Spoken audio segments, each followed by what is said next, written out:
Convidamos para que permaneça à mesa o senhor Geraldo Horta, do Ministério da Cultura, e o professor Alexandre Molina, coordenador do Facult Sudeste, que mediará a nossa próxima palestra.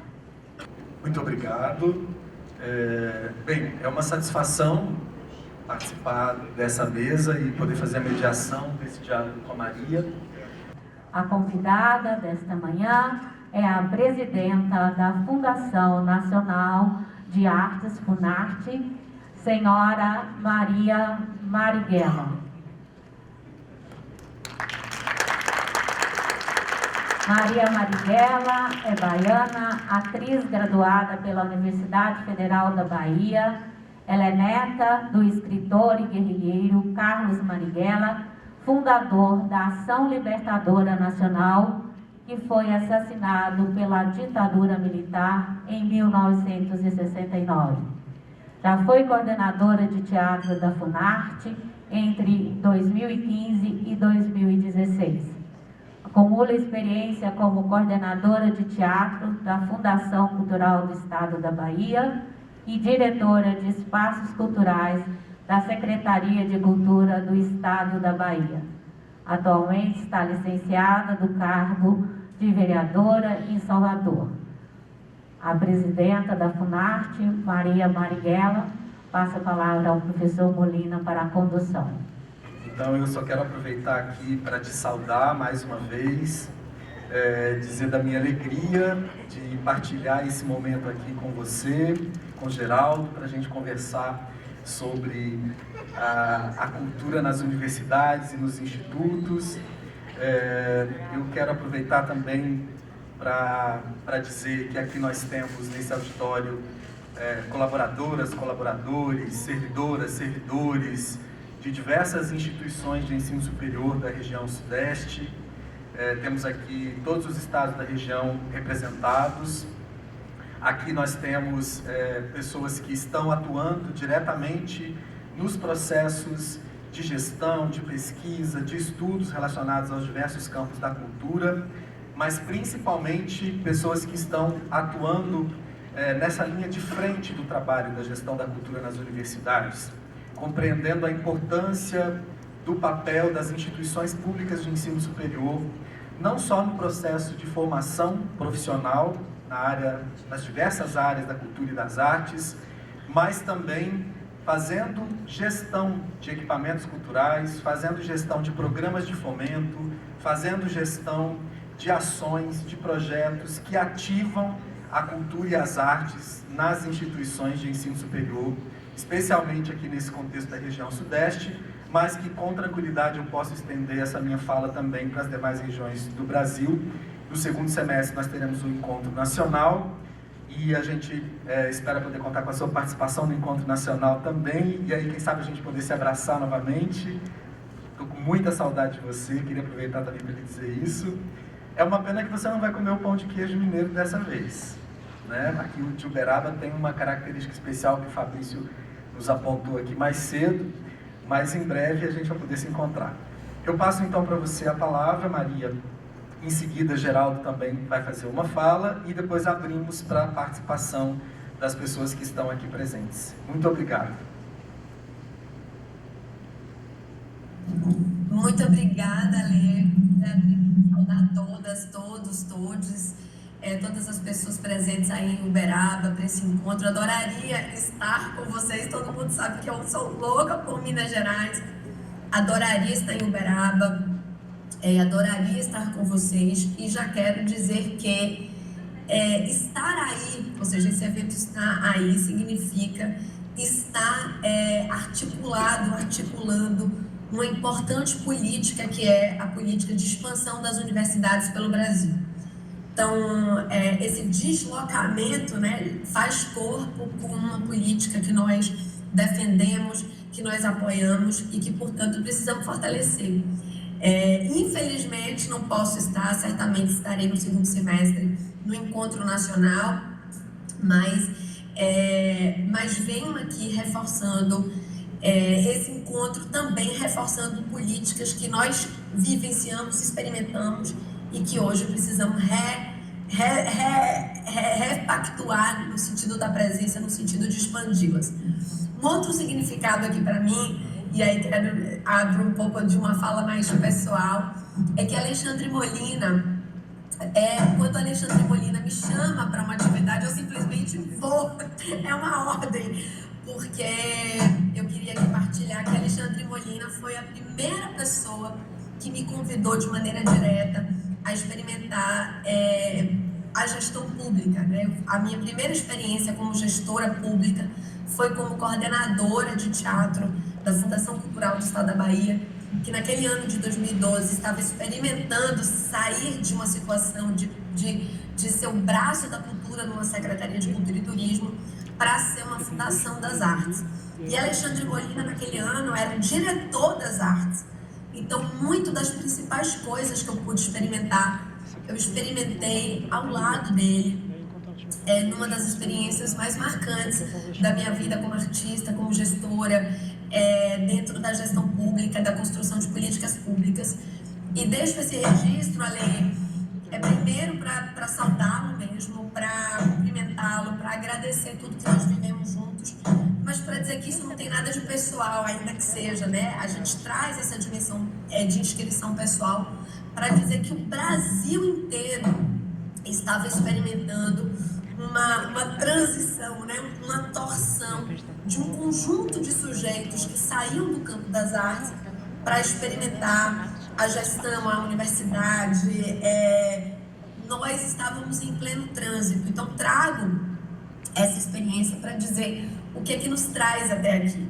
Então, primeiro, eu queria muito me inscrever nesse lugar de uma artista gestora,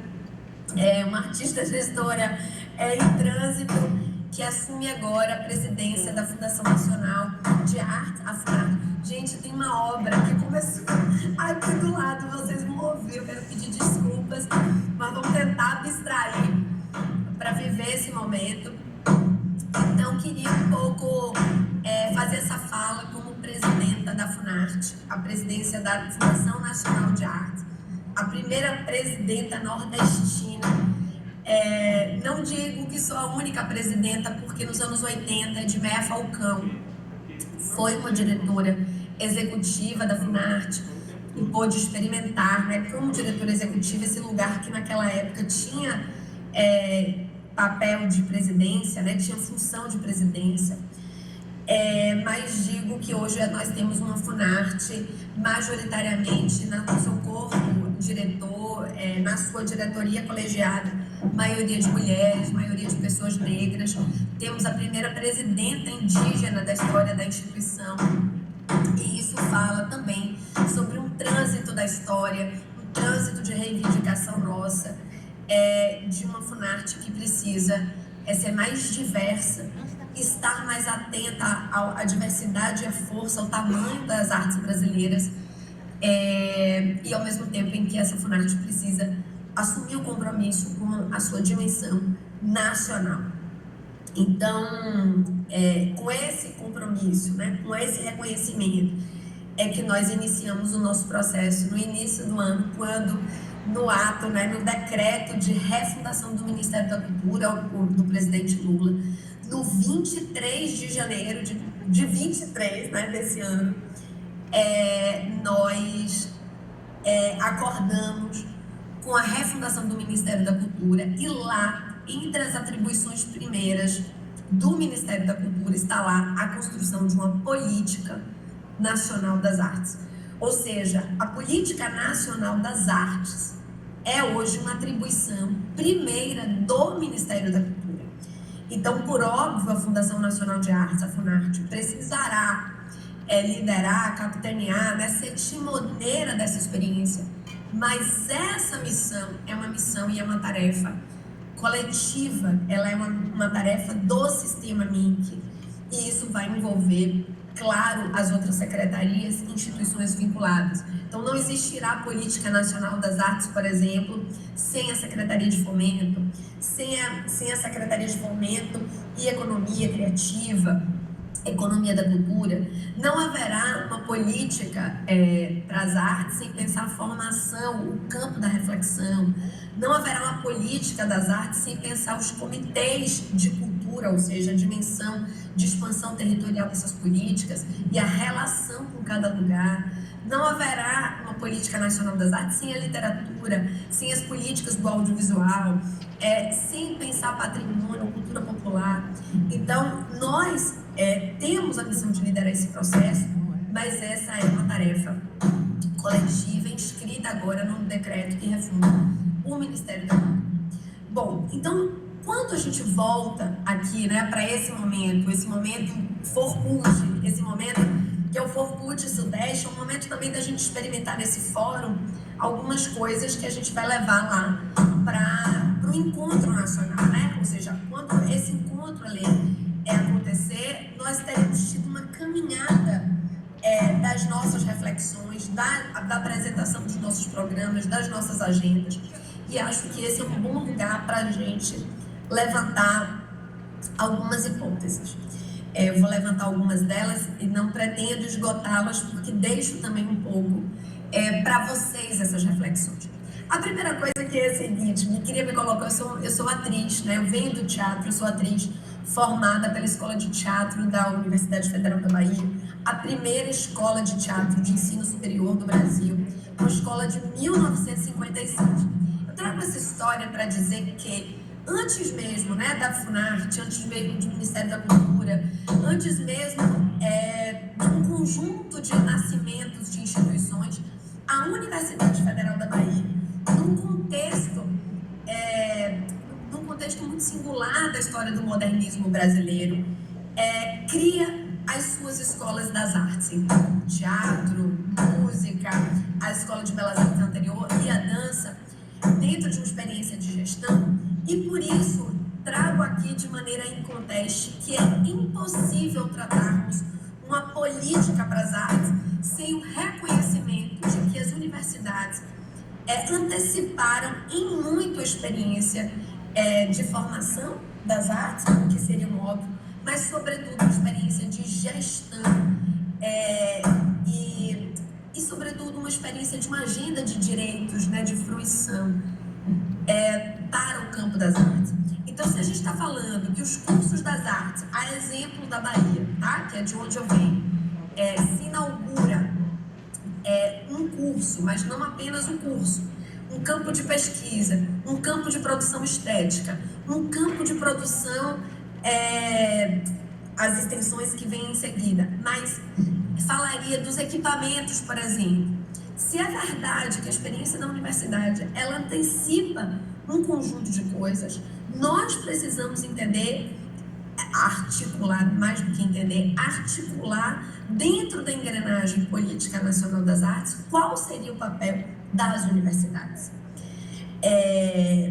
Quando nós falamos uma política nacional das artes, nós sabemos que é impossível tratá-la sem uma pactuação federativa, né? Então, hoje, lá atrás, né, quando o Sistema Nacional de Cultura ele é imaginado, ele é inventado, ele é reivindicado, ele nasce à luz do sistema de saúde, do sistema de educação, e com o tempo, com a passagem do tempo, vai se evidenciando uma obviedade que nós conhecemos, mas que ela vai ficando cada vez mais material e mais concreta. Diferente da educação e da saúde, em que o próprio Estado, né, enquanto o próprio poder público é o agente da ação pública, ou seja, o próprio Estado fornece, digamos assim, aquele serviço, aquela ação de natureza pública, a cultura, ela necessariamente reivindica a participação da sociedade civil, os agentes de cultura como um meio da política pública.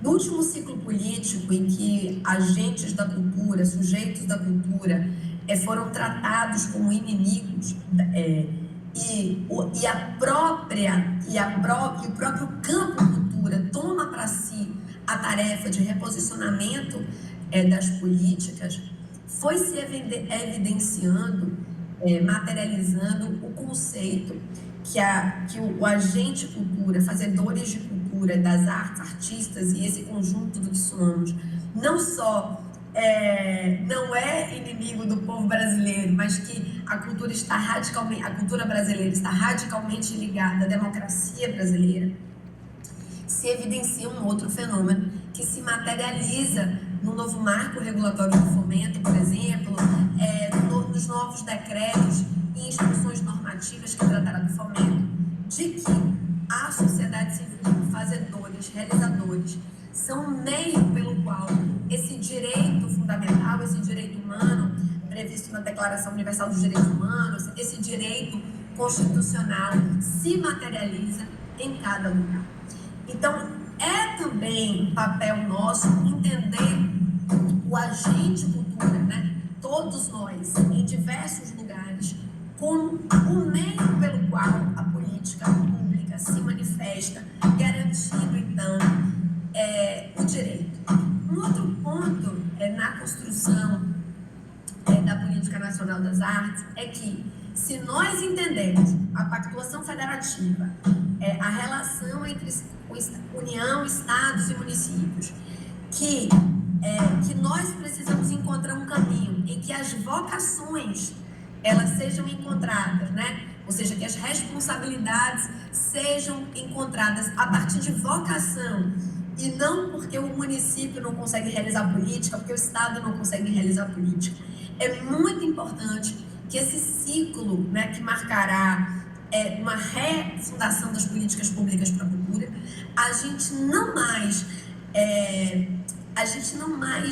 transfira a responsabilidade de um município para o Estado, ou do Estado para a União, ou da União para o Estado, porque há uma incompetência. É muito importante na instalação de um sistema nacional de cultura que a gente vá se encontrando na potência e na vocação. Se o município, eventualmente, ele não tem recurso, ou ele não tem gestão, ou nós precisamos dotar aquele município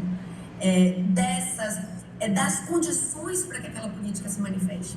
É muito ruim se a gente, ao longo da história, por falta de condições, a gente vai, de algum modo, amputando aquela relação, porque significa dizer que nós estamos retirando daquele lugar, daquele território, daquela comunidade, a sua experiência. Então, a experiência da Lei Aldir Blanc, que materializa o sistema, e agora a experiência de regulamentação da Paulo Gustavo, que avança na consolidação do sistema, é um momento também ideal e adequado para que a gente estabeleça essa dimensão de vocação de cada lugar, né?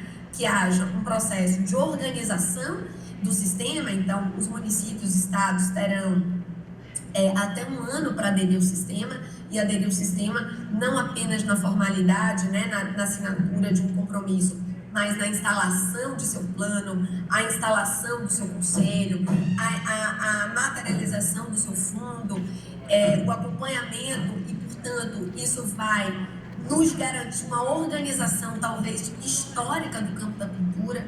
Então, imagine se cada município dos 5.000 municípios brasileiros tiver o seu plano de cultura, consciência da sua responsabilidade com esse campo, articulada com um fundo que garante a transferência de recursos e um conselho que é a própria sociedade civil organizada. Isso significa dizer que um campo de gestores e de gestão precisará também ser reivindicado, isso impactando, por exemplo, câmaras municipais, o espaço do legislativo que precisará validar as regulamentações. Isso impacta um campo político gigante, imenso. Esse trânsito, né, de organização do campo da cultura terá, e logo em seguida, chegará justamente no papel das universidades. Se as universidades reivindicam autonomia, né? Se as universidades antecedem muitas vezes, e em muitos casos, a própria institucionalidade de gestão de estados, municípios e da própria União, qual seria o papel das universidades aí, mais diretamente ligado aos seus espaços de promoção de pensamento de política pública para a cultura?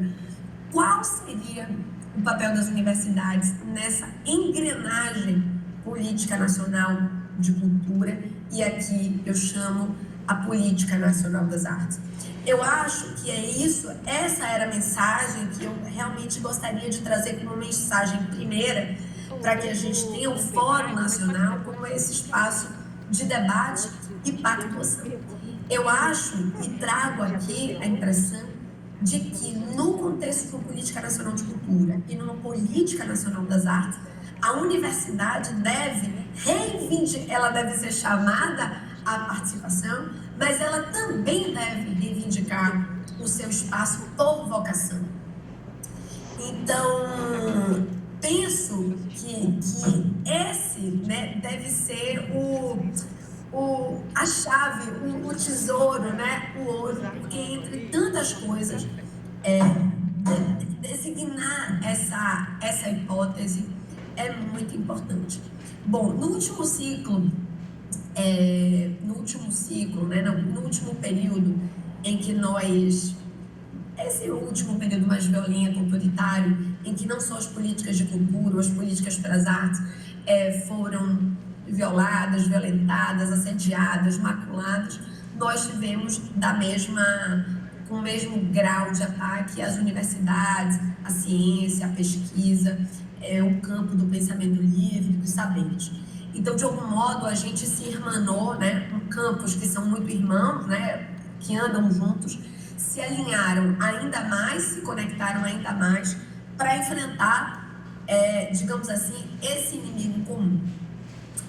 Esse último ciclo na Funarte, que eu divido com vocês, muitas políticas públicas que a Funarte deveria executar, elas foram, de algum modo, transferidas para as universidades como um espaço com maior capacidade de execução. Ou seja, muitas vezes a Funarte abriu mão de executar políticas que ela deveria executar para designar as universidades. Nesse momento em que a gente retoma a finalidade da instituição, nós não vamos poder fazer isso, ou seja, a ideia não é, em hipótese alguma, transferir para as universidades a dimensão de promoção de política pública, de realização de política pública, que é de competência de uma instituição que tem responsabilidade com o campo das artes. Mas essa verificação, essa análise, essa investida, nos faz entender que é possível, é preciso e é potente encontrarmos a justa medida de cooperação, também não sombreando, né, a ideia ou nos amalgamando, acoplando, sem consciência do papel, mas justamente neste momento reconhecer a vocação original. Então, algumas pegadinhas eu acho que a gente vai precisar, por exemplo, superar. Há uma falsa ideia de que o Ministério da Cultura ou de que a Funarte, suas entidades vinculadas, podem transferir recurso, por exemplo, para as universidades, para a execução de programas e políticas. Eu trago aqui só como exemplo, não é para chorar as pitangas, não. Eu acho que nós não devemos fazer isso. Eu não acho que seria, muitas vezes chegam para nós, né? Chegam para nós reivindicações de transferência de recursos para executar coisas, quando na verdade o papel cultura e o papel entidades vinculadas deveria do próprio reforço institucional do papel cultura por dentro das universidades, ou seja, numa conversa, né, entre MIC e MEC, garantindo uma linha de investimento específica para a universidade dos seus fazeres. O papel político institucional, se ele for reconhecido, designado, entendido, reivindicado, ele pode ser muito mais potente do que uma eventual transferência de recursos que pode acontecer, eu estou trazendo aqui como uma provocação, é óbvio, para a execução. Então, muitas vezes, as universidades, por exemplo, têm equipamentos, né, equipamentos cênicos, ou espaços museais, ou coisas assim, e muitas vezes chegam para nós, né, e eu estou falando, chegam inclusive no WhatsApp, chegam, por exemplo, em Instagram, em direct, via meu oficial da comunidade acadêmica, inclusive estou falando de alunos, estou falando de estudantes que escrevem assim: olhem por nós, estamos sem o nosso teatro, estamos sem bolsa, né?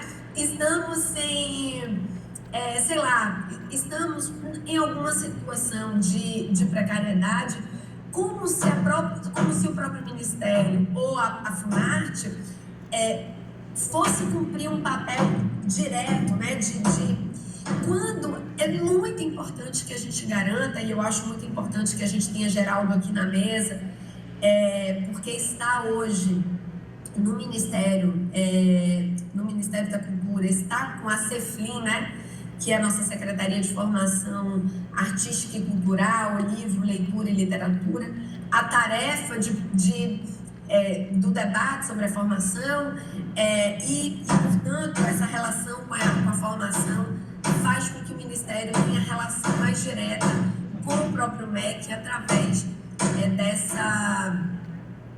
dessa secretaria, e que está com muitas atribuições muito importantes, mas eu não vou antecipar a fala de Geraldo, e nós estamos, a Funarte, muito junto à CEFLIN em muitos grupos de trabalho, no que diz respeito, por exemplo, mais cultura nas universidades, mais cultura nas escolas, o papel dos artistas nas escolas em tempo integral ou integrado, no reconhecimento de mestres e mestras, seja da cultura popular, mas também das artes, como, né, mestres por dentro das escolas, o papel das escolas livres de artes, que muitas vezes são equipamentos, são coletivos, são grupos artísticos, são artistas. Então, a gente tem um conjunto de iniciativas comuns, mas seria muito importante que nós entendêssemos o papel institucional do Ministério, mas aqui eu trago o papel da Funarte, na indução ou na articulação ou na promoção de uma relação institucional que garanta robustez, né, a essa dimensão que não é inédita, né? Eu estou trazendo aqui, por exemplo, o que aconteceu nos anos 50 na Universidade Federal da Bahia, já como exemplo, ou seja, o papel e a relação entre cultura e universidades é absolutamente intrínseco, ele é original, ele é originário, ele não é inédito, mas o que é inédito é justamente esse movimento que as universidades estão fazendo na formulação de um grupo, de um campo específico de formulação, que aí é o nascimento, por exemplo, das pró-reitorias de cultura, que nascem aí, que vão brotando em todo o Brasil, é a própria experiência do Forcult, como experiência inédita de trazer um locus institucional mais bem definido para a promoção dessas políticas públicas. E, portanto, eu acredito que esse Forcult, as pró-reitorias de cultura, e aqui chamo a atenção para as relações entre as pró-reitorias de extensão, que dão capilaridade, que lançam um olhar para todo o Brasil, para que a gente possa até, e talvez, né, nesse encontro nacional, entender qual seria, entre as milhares de hipóteses que a gente pode definir, o papel, digamos assim, prioritário que as universidades podem desempenhar na construção da Política Nacional das Artes, na consolidação dessa política ou na materialização dessas políticas. Eu não ousaria aqui querer dizer, né, ou seja, eu intuo algumas coisas, tenho algumas hipóteses, mas acho que é um bom exercício, e aqui eu deixo essa tarefa, ou seja, qual seria o papel das universidades na consolidação de um sistema nacional de cultura, em que a sociedade civil, agentes de cultura, realizadores de cultura, é o meio pelo qual a política pública se manifesta. Qual seria o papel das universidades na formulação, concepção, na engrenagem de uma materialização de uma política nacional das artes, e quais são os pactos que nós firmaremos para deixarmos um legado definitivo na construção de políticas públicas para as artes e para a cultura duradouras de Estado, que sejam capazes de defender a república, a democracia, a diversidade, as identidades, aquilo que é absolutamente fundamental no reconhecimento do que somos como país, como sujeitos, como nação. Então, deixo essa tarefa para nós todos, mas não gostaria de provocá-los e provocá-las nesse sentido. Muitíssimo o convite, Ale, e um abraço por esse encontro.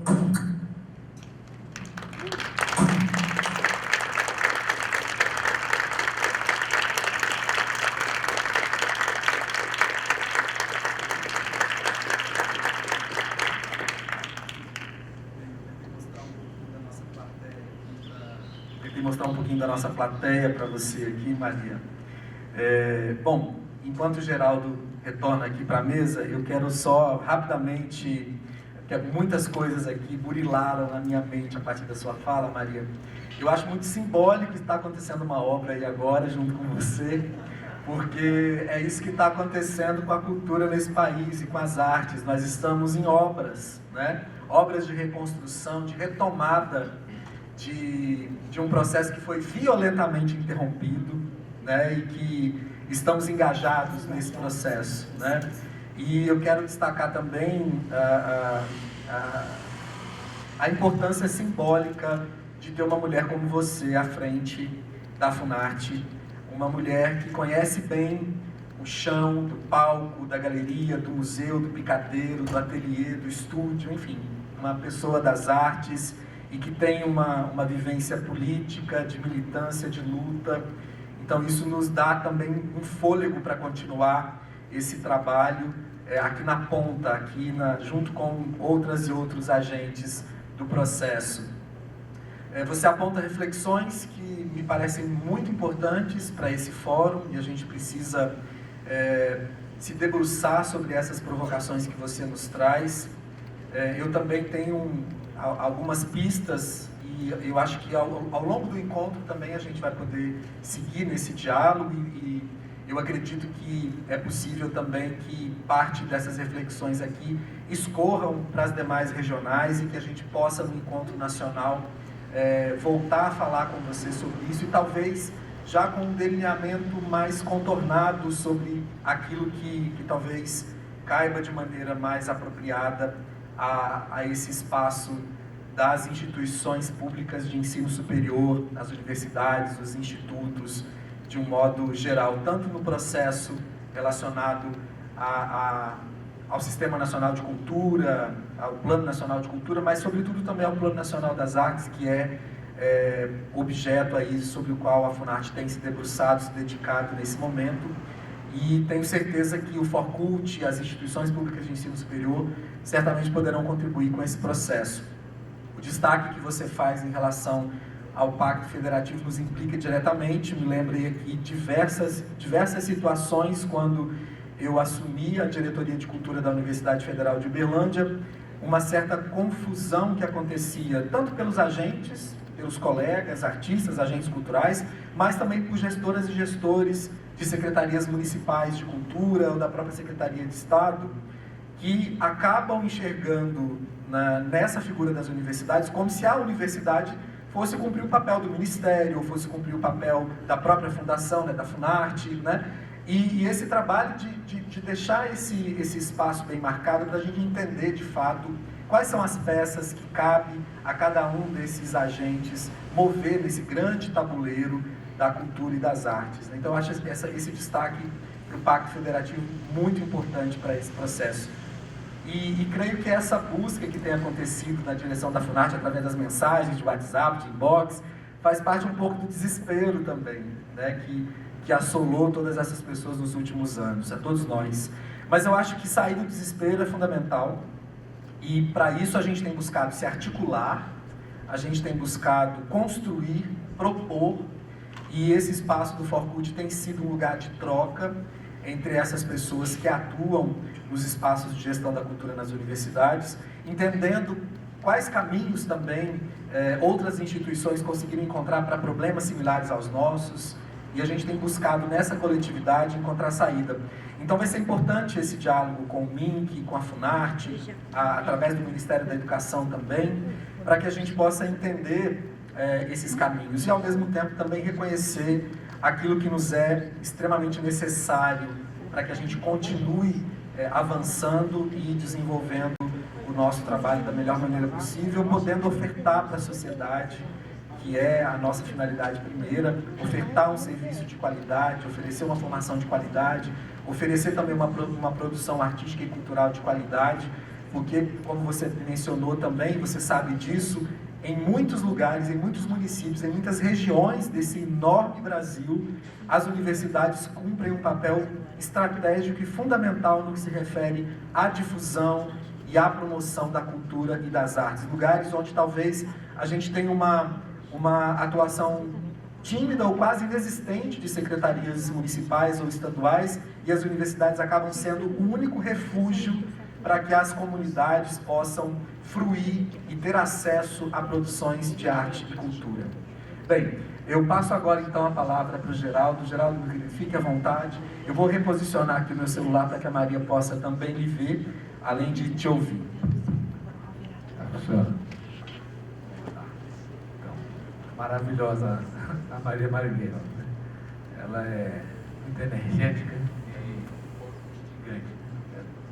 Tantas questões que ela trouxe, ela trazia as informações e ao mesmo tempo trazendo as perguntas, né, para estimular esse fermento, né, o que a cultura é, né? A cultura é o açúcar, é o fermento para fazer do fazer público, né, algo mais palatável.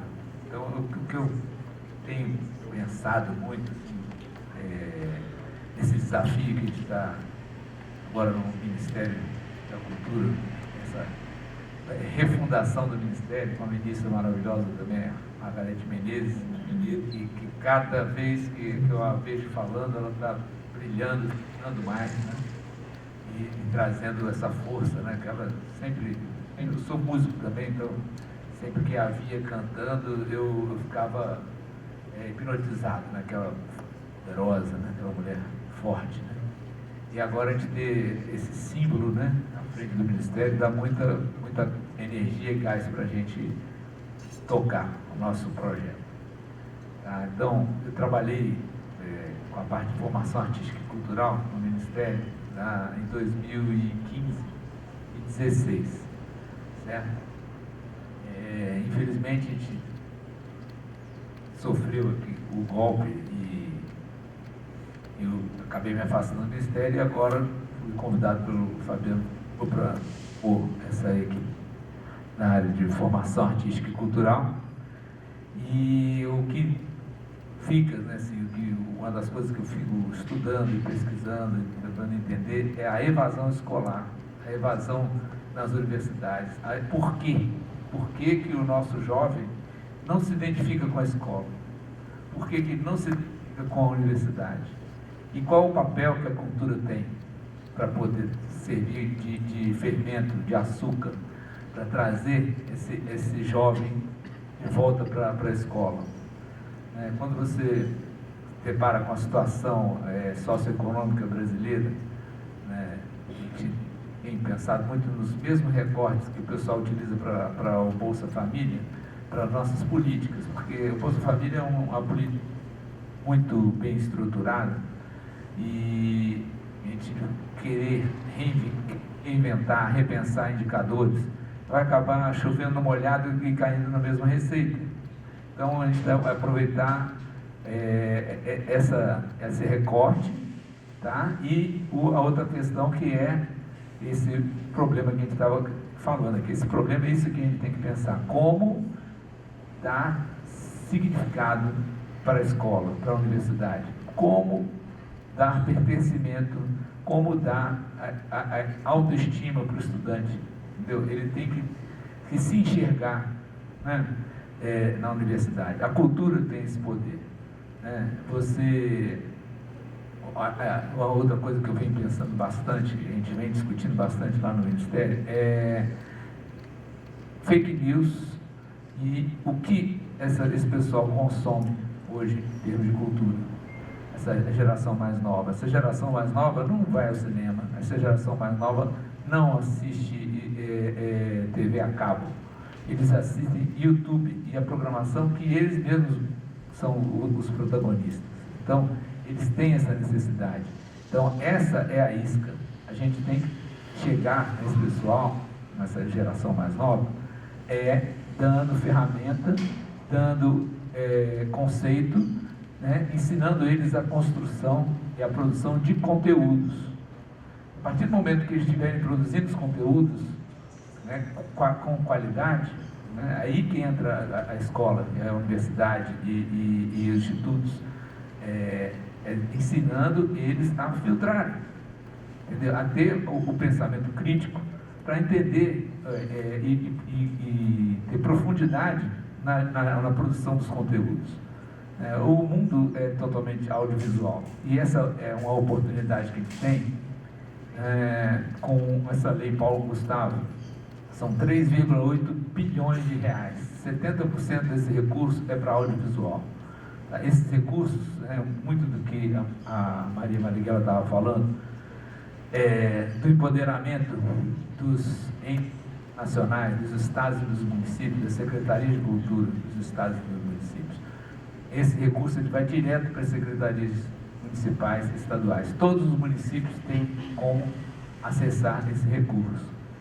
E eu sugiro, né, essa é a minha fala no final, a aproximação das universidades e dos institutos aos municípios e aos estados para qualificar o uso desses recursos. E a oportunidade de você criar laboratórios e núcleos de produção de audiovisual, cursos no tema de audiovisual, da gente utilizar o audiovisual, prêmios para produção de documentários, mini-docs, documentários para a nossa memória, né? A gente pegar os mestres de cultura, os fazedores de cultura, registrar esse pessoal enquanto eles estão vivos, né? Registrar a memória, a cultura brasileira. Então, assim, é uma oportunidade que é o meu feeling, né? É uma coisa bem do que eu tenho discutido com o nosso pessoal, né? Com a nossa diretora Anaíne Terena, e o Fabiano, a equipe.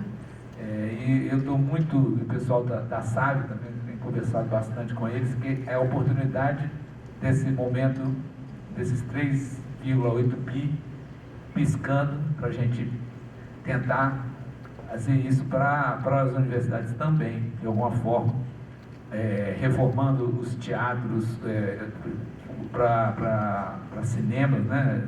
Sala multiuso, de produção e de difusão do audiovisual. Tá? Mas vamos voltar para a minha apresentação, que eu acho que eu já passei o bizu antes da hora. Mas vamos lá. A gente está com a secretaria, essa CEFLI, que é Formação, Livro, Leitura e Literatura. São duas diretorias, uma que cuida mais da parte de formação artística, cultural, a formação livre e a formação formal, né, chancelada pelo MEC, né? E a gente está muito focado nesse desafio agora, tá? As parcerias com o Ministério da Educação, demais órgãos setoriais da área social, os entes federativos e instituições da sociedade civil. Com o objetivo de promover e implementar políticas, programas, ações intersetoriais voltados para a formação no campo artístico e cultural. Esse é o nosso negócio. Tá? E agora, de passar aí para o próximo slide. Esse seminário é um marco de reinauguração das políticas MEC e MINC. Tá? Então, vocês vão poder participar, teremos espaço para a participação de todos. Será transmitido também pela internet, dia 14, 15 e 16 de junho. Tá? Pode passar o próximo. Daí são algumas falas, né, que a gente vem reverberando, conversando e pensando. Né? Mas naquele desafio lá do que é o Mais Cultura nas escolas, né? Onde a gente quer trabalhar com Mais Cultura nas escolas, pegando um pouquinho disso. A gente está pensando muito na educação integral, mas no contraturno, né? Então, a escola em tempo integral é um passo para você ter educação integral. Mas a educação integral é muito mais do que isso. A educação integral é você pensar o indivíduo no todo. A cultura está no todo.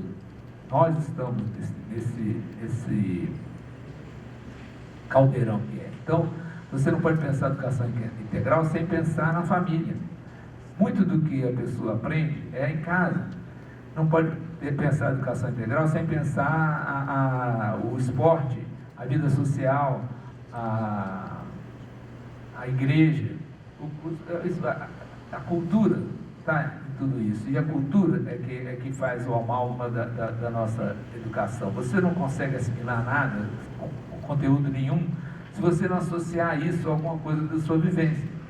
Então, esse descolamento do que é a escola, do que é o dia a dia e o mundo dos jovens, é que faz que a gente tenha tanta evasão e o mundo que está agora, no século XXI, não necessariamente a pessoa precisa ter um canudo para poder ela sobreviver e ter uma profissão. Você vê a valorização muito maior de cursos rápidos, da formação continuada, né? O sujeito está fazendo cursos constantemente, aprendendo no YouTube, aprendendo pela internet, e ele desenvolve habilidades e daqui a pouco ele está ganhando uma grana. Hoje é mais importante você falar 2, 3 línguas e ter uma banda larga de verdade. Ele abre porta para trabalhar no mundo inteiro. Eu conheço jovens que não tem curso superior e está prestando serviço para o mundo inteiro.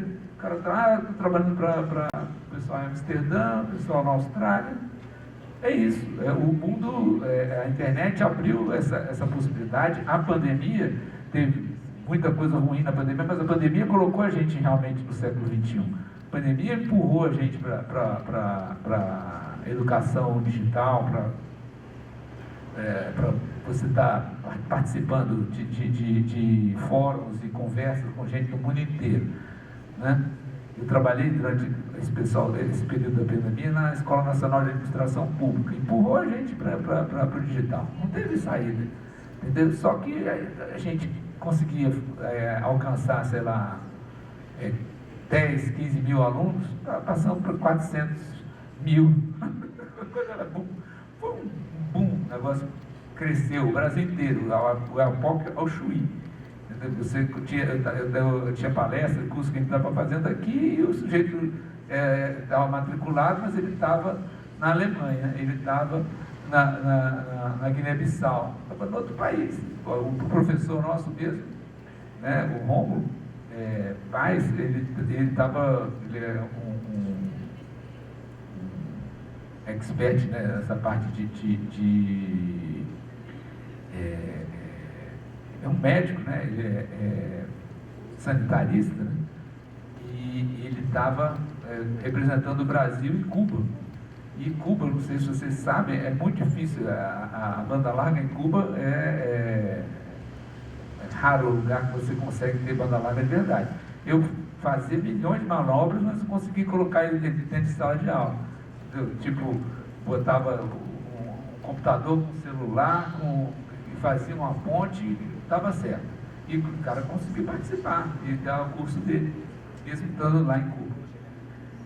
Enfim, são desafios, assim, não adianta a gente ficar olhando só o lado negativo das coisas, né?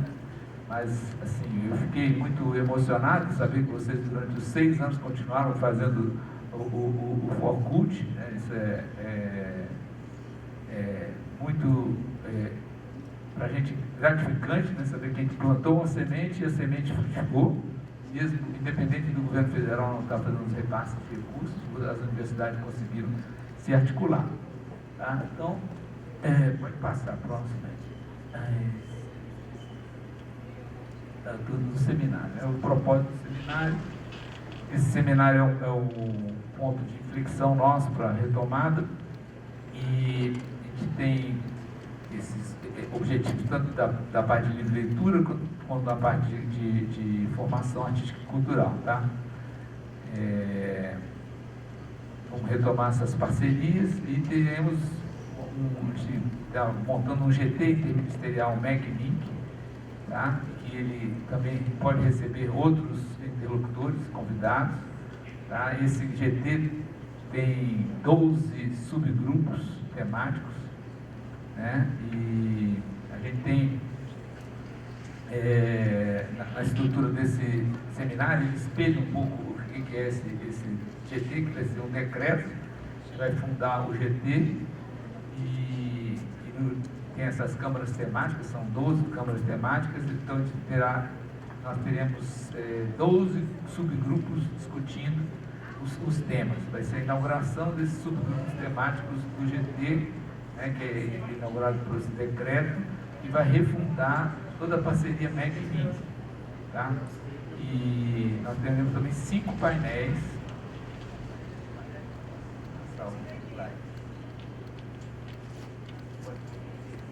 Nós teremos 5 painéis dão enfoque a temas e que vão trazer iluminações para os debates dos GTs, né? Então são vinculados com os temas desses GTs.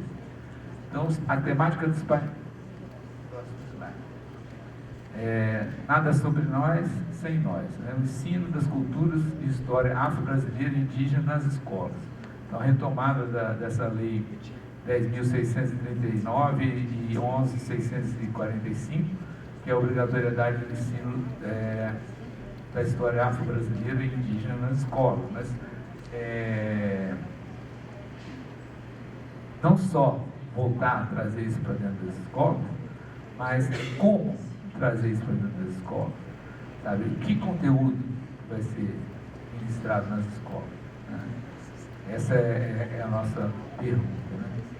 Tecendo histórias, experiências e a boa prática nas relações entre educação formal e informal. Então, esse é o objetivo desse painel, trazer as experiências, né, reais, né, do dia a dia mesmo, do que teve sucesso, o que teve insucesso, a gente trazer esses debates, tá? Aí tem o outro que é de políticas públicas de cultura e educação baseadas em evidências. Isso aí a gente vai fazer um pouco mais de dados, né, e como utilização de dados para formular políticas públicas mais sólidas, tá? Aí o espaço de criação de repertório, formação artística e cultural no Brasil, diálogo possível, né? Então já é a questão do conteúdo, né? A criação de repertório, você pensar que quando você vai para dentro de uma escola, você põe, né, dentro do mais cultura na escola, aquele desenho anterior que a gente tinha, que eram mais de atividades culturais dentro das escolas de ensino básico, né? Ou mesmo você ter cursos de formação artística dentro das escolas de ensino básico. Não significa que 99% daqueles alunos vão virar artistas ou fazedores de cultura ou produtores culturais. Não é esse o principal legado. O principal é você estar formando o público. Então, você está formando o repertório, você está dando argumentos, você está criando o imaginário, né? Você está dando luz para a criatividade, né, daqueles jovens. Esse painel tem esse objetivo. E o outro trabalhando na questão do Plano Nacional de Literatura. Tá? Então, tem esses GTs, que são esses subgrupos, aí são mais fechados, isso vai ser mais difícil de todos vocês participarem, porque é um trabalho para 30 pessoas, geralmente na parte da tarde a gente vai se fechar em 4 salas, discutindo esses temas específicos. Pode pular. Então, a gente vai trazer representantes da sociedade civil, provocadores, vozes externas ao Ministério, outros ministérios e também organismos internacionais, tudo. A gente vai trabalhar nesse todo aí para poder, são vários grupos, vários desenhos, cada tema a gente vai ter uma formação diferente. Aí esse decreto, né, que é o artigo ministerial que a gente está trabalhando para formalizar, porque hoje em dia, antigamente você criava grupos interministeriais sem essa burocracia de ter um decreto que tinha que ser assinado pelo presidente da República. Então, se vai ter um grupo desse, um GT, e você envolve 5 ministérios, tem que passar pelos 5 ministros. Então, a nossa estratégia foi, vamos primeiro fazer essa ponte com o MEC e a gente vai convidando os outros ministérios, os outros partícipes e vamos estruturando, dependendo da temática, quem é que se encaixa nesse desenho. Né? Então, o acordo de cooperação técnica vai ser o fruto, né, desse trabalho, desse GT, desse decreto. A gente vai refundar aquele acordo de cooperação técnica que já teve 2 acordos, que dão a base, dão o chão, a esteira para o Mais Cultura nas escolas, Mais Cultura nas universidades e para o Pronatex. Tá? Aí, o anúncio, né, de investimentos, de ações que a Presidência da República, o Ministério da Cultura e o Ministério da Educação, esse é o planejamento da abertura, praticamente, do nosso seminário. Tá? Então, os subgrupos estão aqui. Ensino das histórias afro-brasileira e indígena, a formação artística nas escolas, de ensino básico e superior, audiovisual nas escolas, museu da rede de instituições federais de ensino. Então, isso foi uma demanda do MEC, né, querendo preservar e ter uma linha de recursos e uma política para os museus dos institutos federais de ensino. O título de notório saber para os mestres e mestres da cultura. Esse painel, esse tema, essa ideia nossa, ela parte do trabalho que já foi feito no Ceará e em Pernambuco, né, que eles têm uma bolsa, um financiamento, um salário, né, para os mestres. E a dificuldade que você tem de trazer os mestres para dentro da universidade e como remunerá-los. Então, a estratégia nossa é que, se a gente conseguir dar um título de notório saber, eles conseguem ter uma remuneração equiparada à do professor universitário. E essa é um desenho que já foi feito em alguns locais no Brasil, e a gente está tentando, junto com o professor José Jorge, lá da UNB, desenhar uma estratégia para, junto com o MEC, a gente fazer uma ação para o Brasil inteiro, para abarcar todos esses mestres. A acessibilidade, que a gente vai discutir, acessibilidade cultural, acessibilidade nas escolas.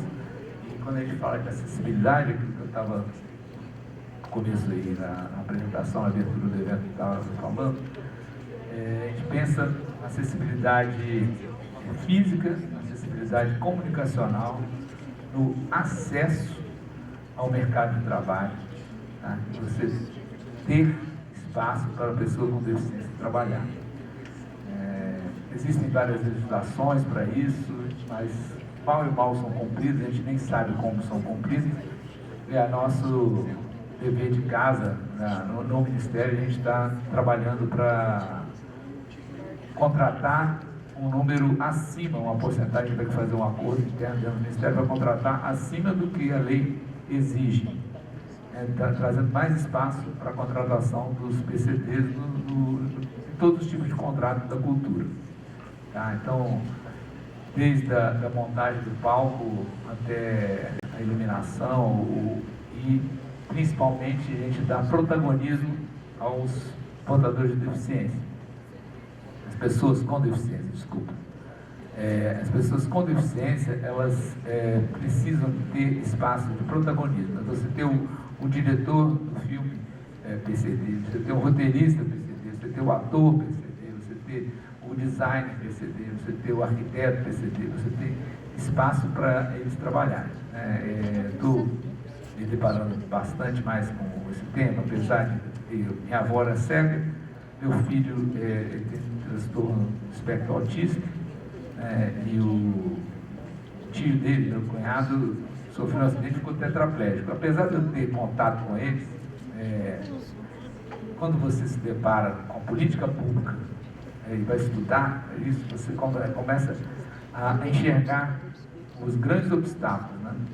A gente pensa assim, os cegos são muito bem articulados no Brasil, assim, eu estou participando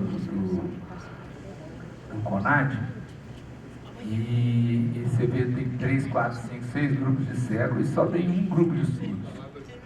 Por que será? Eu comecei a tentar pensar para entender o porquê. O cego, ele fala português, né? Então ele se comunica muito bem com a gente, ele consegue se articular. Agora o surdo, ele fala Libras. Quem fala Libras no Brasil?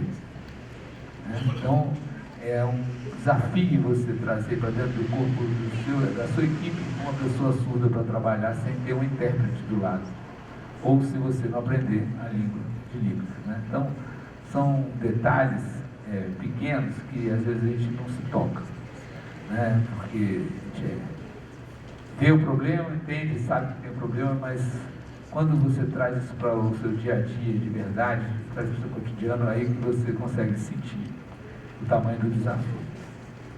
Mas vamos lá.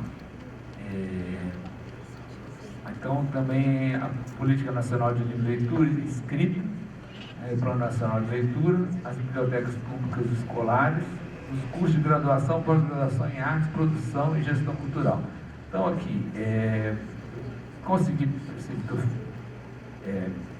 retomando, né, o tema aqui, encontrando vocês, e eu consegui perceber que o locus da cultura, poucas vezes você tem uma pró-reitoria de cultura, a maioria está dentro da extensão. Já é um avanço, mas será que esse é o lugar da cultura? Ou ela merece ter a pró-reitoria de cultura? Sabe? Eu não consigo enxergar o Brasil hoje com tantos institutos federais e sem cursos de produção de audiovisual nos institutos federais. Eu acho que isso aí é uma coisa que deveria... os cursos, as formações na área cultural, tá? Elas dão um upgrade assim, de possibilidade de renda, possibilidade de empregabilidade, é muito grande, principalmente nessas artes de apoio à cultura, né? Que não é as linguagens artísticas propriamente ditas, mas designer, arquiteto, animador, o editor de vídeo, produtor de vídeo, de audiovisual, câmera, tudo hoje circula. Você não tem um produto que não tenha design, você não tem uma divulgação que não tenha design, que não tenha audiovisual.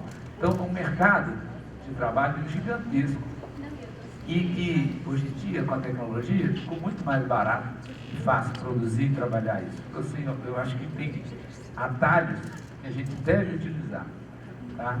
E trazer assim, essa questão do território, que vocês estão também trabalhando, esse é um dos temas, né, do Forcut. Eu tive o prazer de ter aula com a Tânia Bacelar, que é, para mim, uma das maiores sumidades em política territorial no Brasil. E tive o prazer também de conhecer o Humberto Oliveira, que era secretário, na época que criou Territórios Rurais, que deu origem ao Território da Cidadania, que era uma política territorial. Então, fico pensando a universidade e o campus. Qual o poder que um campo tem no entorno do campo? Sabe? A comunidade, trazer a comunidade para dentro da universidade é uma tarefa que é o que vai dar a liga entre o aluno e a universidade, entre a comunidade e a universidade. Os pais desses jovens necessitam muito da universidade, eles também podem voltar a estudar. Você vê o pessoal da terceira idade, o Brasil está indo para a terceira idade, a nossa pirâmide etária está mudando de desenho. A gente tem que trazer o idoso para dentro da universidade, para dentro dos institutos, para dentro das escolas. Tá? E assim, a longevidade nossa está aumentando, tem muito mais tempo que o pessoal está produzindo e produzir, trabalhar, não não necessariamente o trabalho, você pensando em aposentadoria, né? Mas você pensando no trabalho da pessoa que está vivendo, está agindo, está interagindo, está produzindo, e a educação, se o cara tem a formação e tem essa oportunidade, eu acho muito dignificante e necessário a gente ter o olhar para o idoso também. Eu acho que a universidade é um lugar para isso. Acho que eu já fui, todos têm extensão universitária, né? Não faz falta aí. Aqui ainda tem os cursos técnicos, né? Que eu estava um pouco falando dessa temática, e a extensão universitária e também a questão da cultura digital, que foi o último tema que a gente resolveu resgatar. E tinha um trabalho muito forte com cultura digital no MIC anterior, e estamos também tentando resgatar essa temática agora. Tá? O seminário Aprender para Construir, né? Seminário Nacional de Cultura e Educação, nós estamos aguardando vocês lá, e tem esses painéis vão estar abertos e vão estar distribuídos. Muitos de vocês também poderão participar. Essa é a primeira rodada nossa, né, de reinauguração dessa parceria com o MEC, e a gente terá outras oportunidades também após isso. Agora, essa questão da Lei Paulo Gustavo, eu botei aqui são 3,8 bi, eu botei 2 links aí na apresentação. Está muito bem explicado em como acessar e a facilidade que vai ser para poder utilizar e captar esses recursos. Tá? O MIC está com um esforço tremendo de criar modelos digitais, modelos de projetos,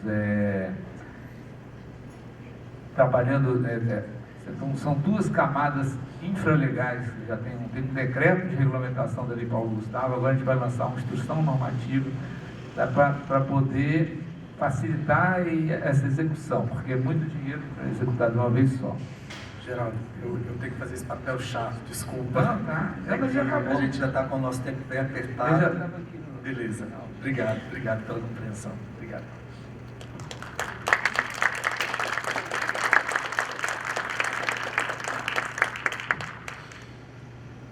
Bem, como a gente teve aquele problema técnico no início, a gente acabou apertando um pouco aí o nosso horário, e nós teremos uma outra atividade logo em seguida. Então eu conversei rapidamente aqui com a Cidinha, a gente consegue fazer uma rodada de perguntas, mas aí eu vou propor que realmente sejam questões, que a gente evite neste momento agora, em função do nosso tempo apertado, tecer comentários, mas que a gente possa especificamente propor alguma questão objetiva para que Geraldo e Maria possam responder. E aí a gente aproveita esses próximos dias e a gente segue conversando sobre as provocações que foram levantadas aqui. Então, as pessoas que tiverem alguma questão de maneira mais direta, podem, por favor, se manifestar para a gente disponibilizar o microfone, para que vocês possam formular a pergunta. Ok, temos uma manifestação aqui. Mais alguém? 15h45.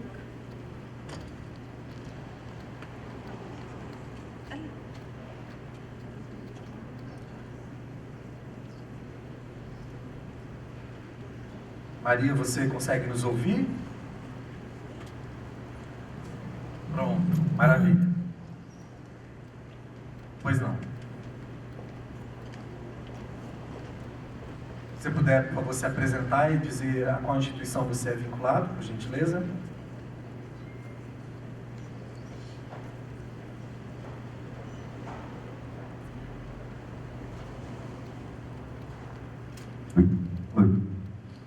Bom dia.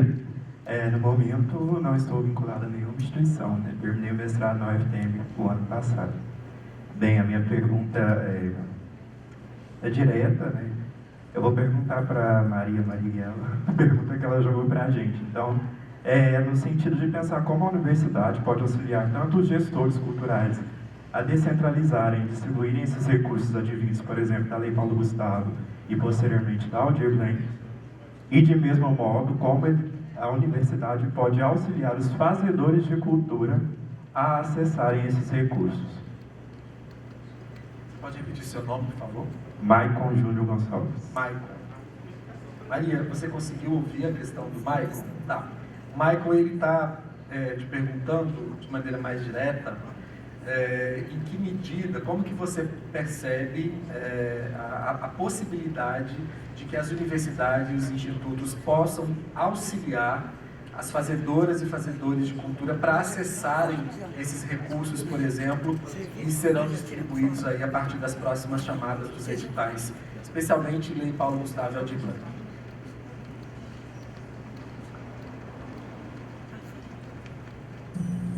Bom, eu acho que isso depende muito de cada lugar, né? A gente tem dimensões complexas e diversas em cada lugar. Eu acho que a primeira coisa é como as universidades, nós vamos correr agora para a regulamentação dessa lei nos estados e municípios. Acho que antes mesmo do acesso de fazedores e fazedoras, eu acho que pode haver um grande exercício para ajudar na regulamentação em cada lugar. Antes mesmo do acesso do fazedor, penso que é uma etapa anterior de se as universidades em cada lugar têm um conjunto de reflexões, devem atuar junto aos gestores dos municípios de acompanhar a própria regulamentação, sendo um espaço de mediação. Acho que a gente ainda tem uma etapa anterior, que é a etapa como é que eu posso dizer, da inscrição aos mecanismos de fomento e da relação. Tem uma etapa prévia. Hoje os estados e municípios estão aderindo à plataforma com seus planos de trabalho. Essa é uma tarefa de todo mundo agora, fazer com que os estados e municípios coloquem seus planos de trabalho. Há dados, por exemplo, na Lei Paulo Gustavo, 70% dos recursos irão para o audiovisual, porque são recursos oriundos do Fundo Setorial do Audiovisual. Veja, em muitos municípios brasileiros, há um entendimento de que não há uma experiência audiovisual. Essa ideia de se aproximar de cada município, de cada lugar, dizendo, olha, isso é audiovisual, nós podemos ajudar, por exemplo, com um espaço de cineclube, ajudar o entendimento sobre esse plano de trabalho, me parece a tarefa mais imediata, no sentido de mapear iniciativas, mapear possibilidades. Por exemplo, Ale, esses núcleos, né? Então você como diretor, vou dar um exemplo com o professor Alexandre Molina, que é diretor agora de cultura.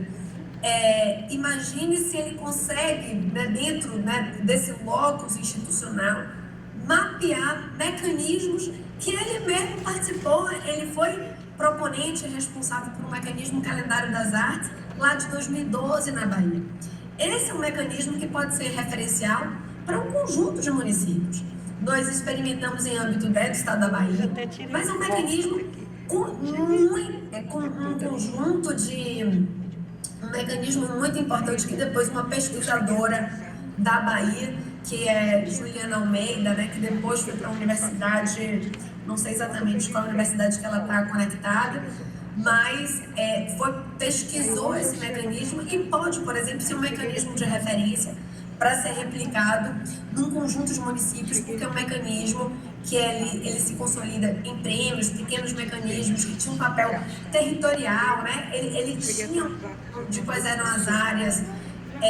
Então, eu estou falando de que esse é um papel muito importante no mapeamento de mecanismos, análise de mecanismos, aqueles mais adequados, o entendimento de que o audiovisual não é apenas a produção audiovisual, que você tem um conjunto de percepções, ou seja, a promoção de um cineclube, de uma sala de exibição, da conexão com agentes do local, com agentes que podem ajudar na capacitação.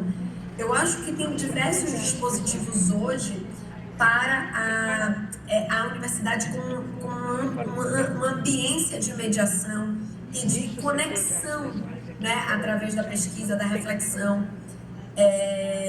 e do mapeamento. Agora, nesse exato momento, o ODEC, que é o Observatório da Economia Criativa, né, que envolve universidades como o UFBA, o UFRB, está agora no Congresso Nacional levantando os dados da execução da Lei Aldir Blanc.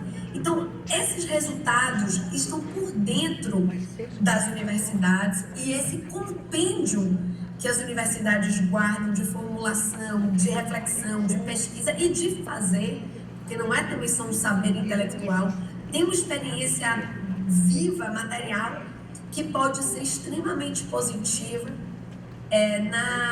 na expansão, né, de metodologias.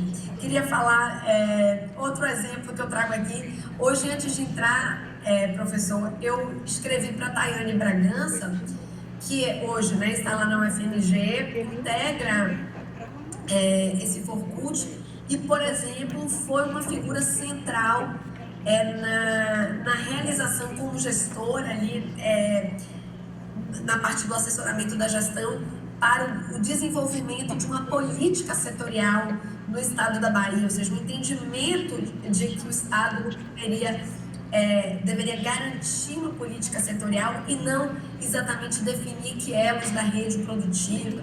Então, há um acúmulo, né, por dentro das universidades, um acúmulo feito em pessoas que estão hoje atuando em âmbito da universidade, que pode ser extremamente positiva numa etapa prévia. Porque se essa regulamentação ela for realizada ouvindo esses fazedores, com atenção na hora da realização desse mecanismo, isso será muito mais fácil. E aí vem outra etapa de ajudar o fazedor, mas na verdade nós estamos numa etapa prévia que o sucesso dessa etapa será extremamente importante para a conexão. Então, a lei já prevê, por exemplo, políticas, né, de cotas, políticas afirmativas. Então, dotar esses lugares, como realizar, monitorar essas populações e essas comunidades, fazer busca ativa dessa população que precisa estar vinculada ao mecanismo, garantir como realizar os mecanismos com possibilidade de mecanismo oral, atividades de acessibilidade, então, por exemplo, garantir a acessibilidade dos mecanismos. Toda essa parte prévia será extremamente importante quando do momento de celebração dos acordos, seja via prêmio, seja concurso, com os fazedores e realizadores. Eu penso que ainda tem uma atenção prévia que pode ser extremamente positiva e que as universidades podem impactar muito nesse seu campo de atuação, entendendo que as universidades chegam, como bem falou o professor Alexandre Molina no início, né, da sua saudação, na sua fala aqui comigo, mediando, chegam em lugares, espaços em que as instituições públicas de cultura, por exemplo, não chegam. E isso falando de como a política por dentro das instituições de ensino, dentro das universidades, antecipam, né, a própria construção das políticas públicas por dentro das instituições de cultura. Obrigado, Maria. Michael, ok, contemplado? Tá bem. Pessoal, a Maria nos avisou aqui no chat que ela está com um horário apertado, que ela tem um outro compromisso na agenda institucional da Funarte. Se tiver mais alguma questão fundamental, eu peço para que seja feita agora e a gente continua dialogando com o Geraldo, ok? Da mesma forma, peço por gentileza que se apresente. Bom dia, eu sou o professor Alberto Costa, aqui da UFTM. Eu gostaria de perguntar para Maria Marighella e para o Geraldo, como o Ministério da Cultura e a Funarte podem incentivar as pró-reitorias de cultura nas universidades? Porque nós sabemos que só a extensão não dá conta dessa situação, dessa aproximação da comunidade interna e externa.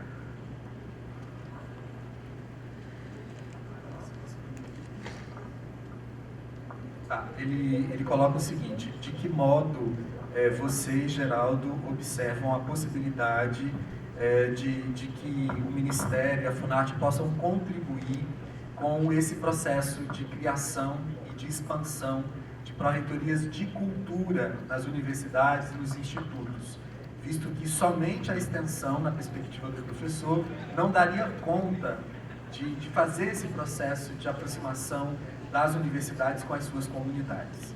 Então é uma questão para você e para Geraldo. Eu acho que essa é uma consequência natural quando a gente assume posição na política.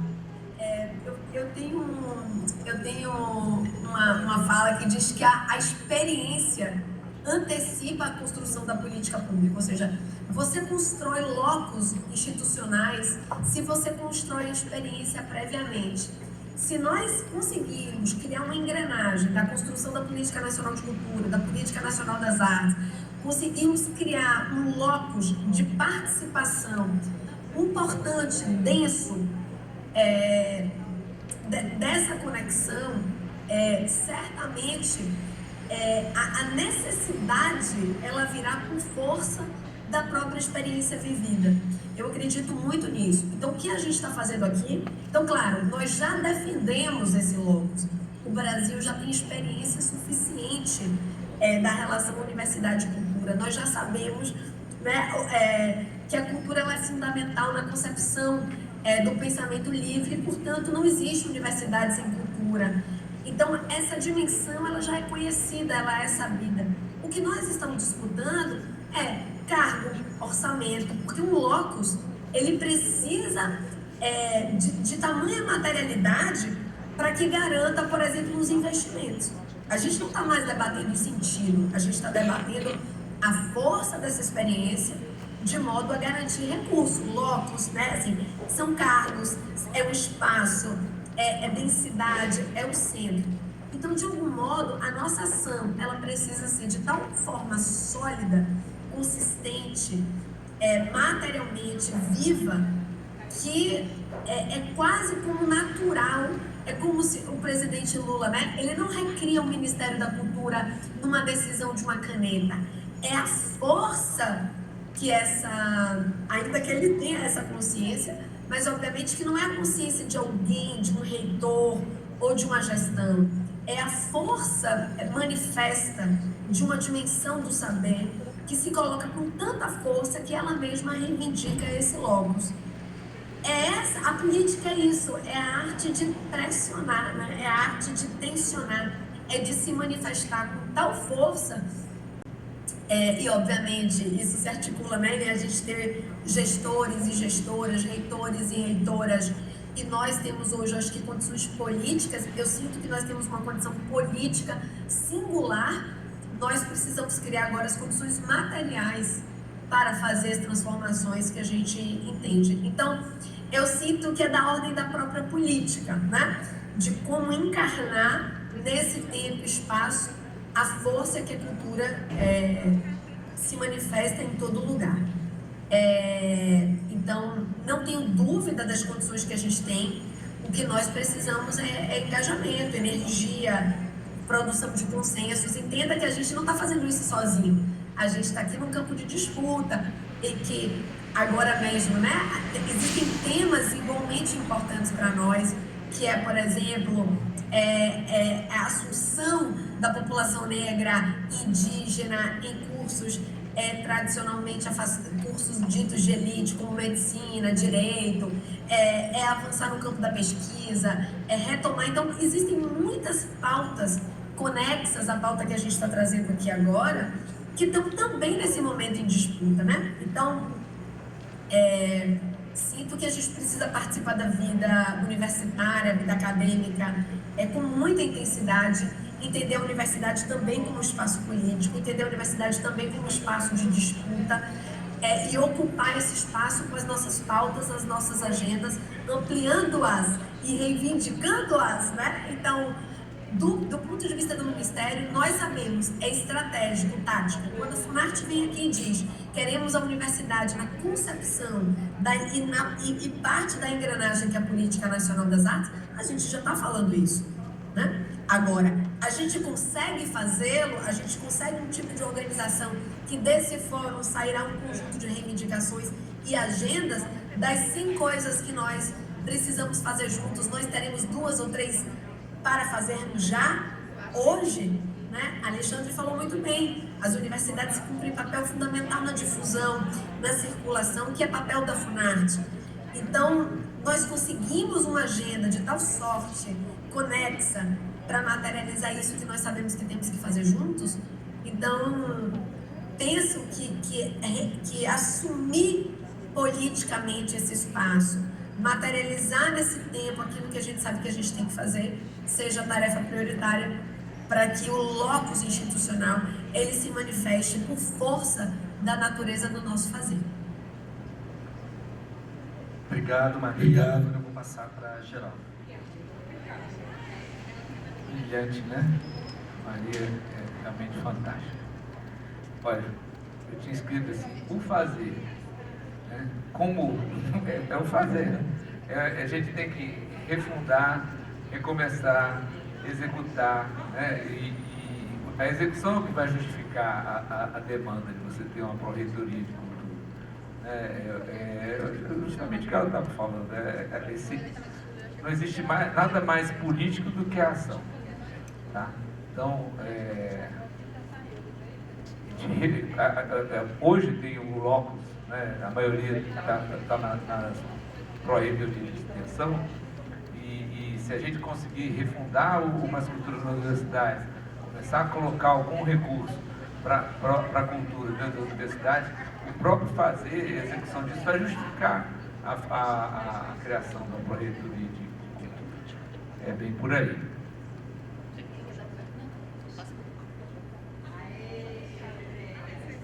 Bem, dado a... Sim, claro. Eu queria primeiro agradecer mais uma vez, dizer que eu vou precisar me ausentar um pouquinho antes, porque hoje é a posse do presidente da Fundação Biblioteca Nacional. A ministra já chegou com a comitiva e está me esperando, mas eu queria agradecer muito. São provocações para aquilo que a gente vai construir. Espero estar com vocês presencialmente no Encontro Nacional, mas acho que a ideia não é nos encontrarmos lá. A ideia é percorrermos um caminho juntos para que lá desague uma síntese do que nós estamos construindo. Diria que a partir de hoje, mas eu digo, né, Alê, muito antes disso. Então agradeço, desejo um bom encontro, um bom evento e tenho convicção de que esse não é um encontro comum, esse é um encontro, não é trivial, embora ele tenha que ser, eu acho que ele é um encontro símbolo, porque nós sabemos o que precisa ser feito. E vamos fazer, gente, vamos refundar esse país com a força da cultura, com as universidades e vamos criar um ambiente mais justo, de equidade para o Brasil. Um beijo imenso. Obrigado, Maria. Um grande abraço para você. Mais uma vez, muito obrigado. A gente segue aqui, junto com as suas provocações, vamos pensando e em breve vamos te dando notícias. Um grande abraço e um bom restinho de semana para você aí. Tchau, tchau.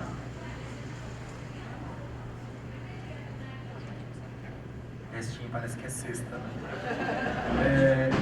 Bom, chegamos ao final desse primeiro momento e eu gostaria apenas de destacar aqui, o Geraldo trouxe uma notícia que para nós é muito importante mesmo, que é essa retomada das discussões em torno do Mais Cultura. E aqui aproveitando o encontro e esses 6 anos de diálogo, luta e aprendizado que a gente vem fazendo de forma colaborativa, a gente precisa rever o Mais Cultura também na sua concepção, envolvendo, incluindo as instituições de um modo mais amplo, né? Sempre que a gente fala das universidades, e para mim é confortável falar da universidade porque eu estou em uma universidade, sempre vem uma colega e diz, olha, mas temos os institutos federais, né, Liciane? Não é, Roberta? Então, precisamos rever aí, por que não, mais cultura nas instituições de ensino superior? E aí também me lembrando sempre do Fábio, da Gabi, que também puxam ali a orelha, e as estaduais, né, que também são públicas. Sabemos que existem as competências específicas em relação ao fomento, mas fica aí também uma provocação para o Ministério pensar a possibilidade de alcançar também o público das universidades estaduais, que tem um papel nessa capilarização de chegar também em muitos municípios. E colocar o ForCult à disposição para esse debate, para contribuir com essa construção, porque afinal de contas é isso também que dá sentido à existência desse fórum, é a gente poder contribuir com a formulação de políticas públicas para o campo da cultura e das artes, especialmente naquilo que nos envolve diretamente. Então, pensar a retomada desse programa é fundamental e essa notícia nos alegra muito, mas temos aí também um acúmulo de experiências e de discussões até aqui que certamente podem contribuir para ampliar, para mudar um pouco também as perspectivas em relação a essa formulação. E com relação ao seminário, acho que você apresentou para a gente os temas que vão ser discutidos, são temas extremamente relevantes, e eu poderia destacar aqui pelo menos 5, 6, mas eu vou dado o adiantado da hora, falar sobre a importância do reconhecimento do notório saber e como que a gente pode aproveitar as experiências de outras instituições que já avançaram nessa perspectiva, mas como que a gente pode trazer isso para a realidade de mais instituições, especialmente porque no nosso campo, no campo da cultura e das artes, a presença de pessoas que detêm conhecimentos que não são validados, em sua grande maioria, pelos modos como as instituições de ensino superior validam o conhecimento, né? Isso acaba criando para nós também, que atuamos no campo da cultura, uma série de dificuldades quando a gente quer garantir a presença de mestres do saber, por exemplo, em determinada área do conhecimento, que não podem ser remunerados pelos caminhos que a própria instituição possui atualmente, porque ela vai fazer isso seguindo determinados ritos legais, que são importantes, mas que não conseguem alcançar esse público, que às vezes não vai conseguir produzir um portfólio, um currículo, um documento, responder a um edital, etc., mas tem um conhecimento que é tão importante quanto um título de doutorado ou pós-doutorado que todos nós podemos alcançar no âmbito acadêmico. Então, acho que essa é uma questão importante e penso que o ForCult também pode contribuir bastante com essa discussão e especialmente já observando as experiências que acontecem no contexto da universidade. Eu aproveito mais uma vez para agradecer a sua presença, a sua disponibilidade,